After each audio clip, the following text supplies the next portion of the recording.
எல்லாருக்கும் ராம் ராம். ஆழ்வார் திருவடிகளே சரணம்.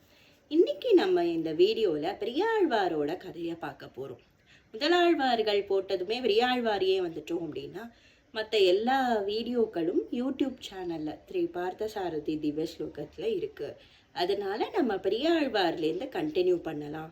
குவிஸ் வந்து ஆஸ் யூஷுவல் ஒவ்வொரு ஆழ்வார்களாக குவிஸ் மட்டும் வந்து சேரும். கதைகள் ஆல்ரெடி யூடியூப் சேனலில் இருக்குது. நம்ம இன்னைக்கு பெரியாழ்வார் பற்றி பார்க்கலாம். பெரியாழ்வாரோட பேர் வந்து விஷ்ணு சித்தன்னு பேர். விஷ்ணு சித்தன்ற பேர் அவருக்கு ஏன் வந்தது அப்படின்னா, எப்போதுமே விஷ்ணுவையே நினச்சுண்டே இருப்பாராம். அவர் கதைகளை கேட்டுண்டே இருப்பார். அதனால் விஷ்ணுவை பற்றியே ஆழமாக சிந்திச்சுண்டதே இருந்ததுனால விஷ்ணு சித்தன் அப்படின்னு அவருக்கு பேர் வந்தது.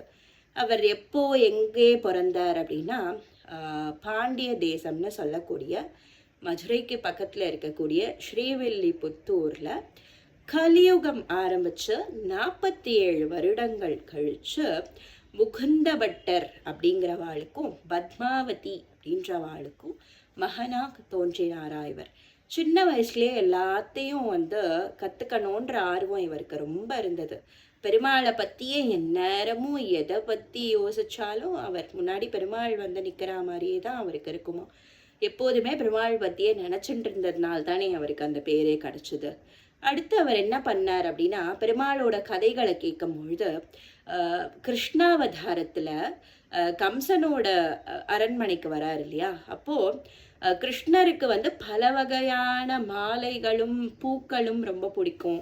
அந்த மாலாக்காரர் அப்படின்னு ஒருத்தர்கிட்ட தான் எப்பொழுதுமே மாலைகளை வாங்கி போட்டுண்டு ரொம்ப சந்தோஷமாக இருந்தார் அப்படின்னு கேள்விப்பட்ட உடனே தான் ஏன் நந்தவனம் அமைக்கக்கூடாது, பெருமாளுக்கு அவர் பிடிச்ச பூக்களை கொடுக்கக்கூடாது அப்படின்னு அவர் யோசிக்கிறாராம்.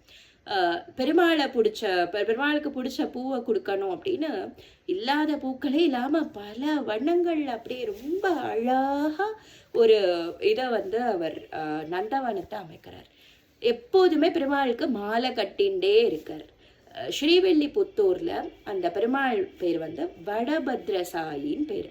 அந்த பெருமாள் வடபத்ரசாயி எப்படி வந்தார் அப்படின்னா, அதுக்கு ஒரு வரலாறு சொல்கிறா. காலநேமி அப்படின்னு ஒரு ராட்சசன் இருந்தானா. அந்த ராட்சசனை கொண்டத்த அவர் ஸ்ரீவில்லிபுத்தூருக்கு வந்தார் அப்படின்னு சொல்கிறார். அப்புறம் வில்லி கண்டன் அப்படின்னு 2 பேர். அவள் 2 பேரும் போர்ச்சே கண்டன் வந்து காணாமல் போய்ட்றானா. அப்புறம் அவனை புலி அடிச்சிடுறது அப்படின்னு சொல்கிறா.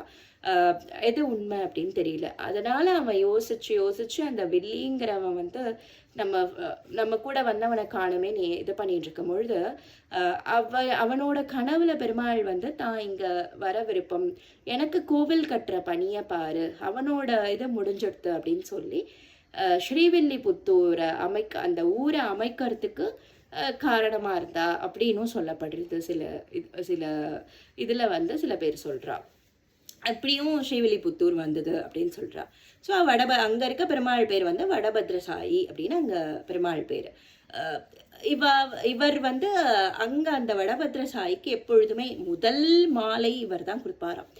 காலங்காலத்தில் எழுந்தோடனே அங்கே இருக்க மொத்த பூக்களையும் பறித்து அழகாக பூவை தொடுத்து மாலையாக கட்டி பெருமாளுக்கு நித்தியம் ஸோ டெய்லி அவர் வந்து மாலைகளை கொடுத்து இது பண்ணுவாராம்.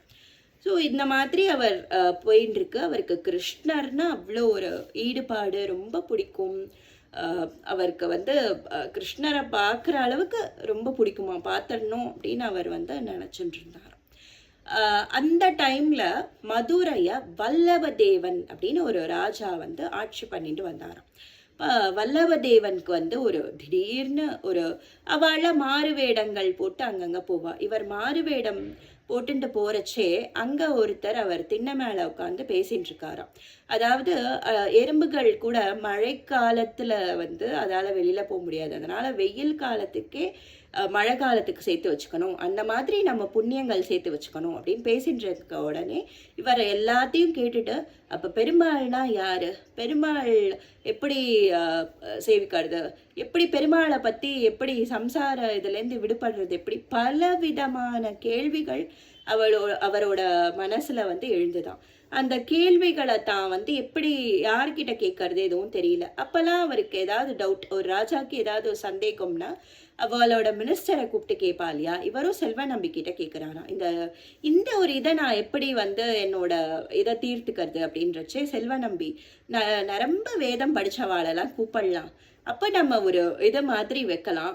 ஒரு ஒரு காம்படிஷன்னு சொல்லலாம். ஒரு காம்படிஷன் மாதிரி வச்சு அந்த பொற்கிழி அந்த ஒரு துணி மூட்டையில் வந்து நிறைய பொற்காசுகளை வந்து தொங்க விடலாம் மரத்துக்கு மேலே இருந்து. இப்போ யார் பொருள் சொல்றச்சு அது கீழே இறங்கி வருதோ அவளே வின் பண்றா. ஸோ வின் பண்றதையும் பெருமாள்கிட்டே விட்டுட்டா பாருங்க. ஏன்னா எப்போ இறங்கும், யார் சொல்றச்சே இறங்கும், அதெல்லாம் நமக்கு தெரியாது. ஸோ அதெல்லாமே பெருமாளே பார்த்துக்கட்டும் அப்படின்னு அவ விட்டுடுறா. அப்போ இதெல்லாம் அரேஞ்ச் பண்ணிட்டு இருக்கும்போது இங்க அவர் விஷ்ணு சித்தனுக்கு வந்து ஒரு கனவு. அந்த கனவுல வந்து பெருமாள் சொல்றாராம், நீ போ, நீ அங்க போய் மதுரைக்கு போ, நான் உன்னை அங்க ஆட்கொள்றேன், அந்த காம்படிஷனுக்கு போ அப்படின்னு இவர் சொல்றாரு. ஸோ எல்லாம் வந்து இவர் இது பண்றாராம். பெருமாள் சொல்லிட்டார், எனக்கா ஒண்ணுமே ரொம்ப திகச்சிடுறார். ஆனா பெருமாளோட கட்டளை மீறக்கூடாதுன்னு இங்கேருந்து கிளம்பி அவர் மதுரைக்கும் வந்துடுறார். அப்போ எல்லாரையும் கூப்பிட்டு உட்கார வச்சு எல்லாரும் வந்து அவ தங்களுக்கான தோன்றினதை சொல்லிகிட்டே இருக்கா.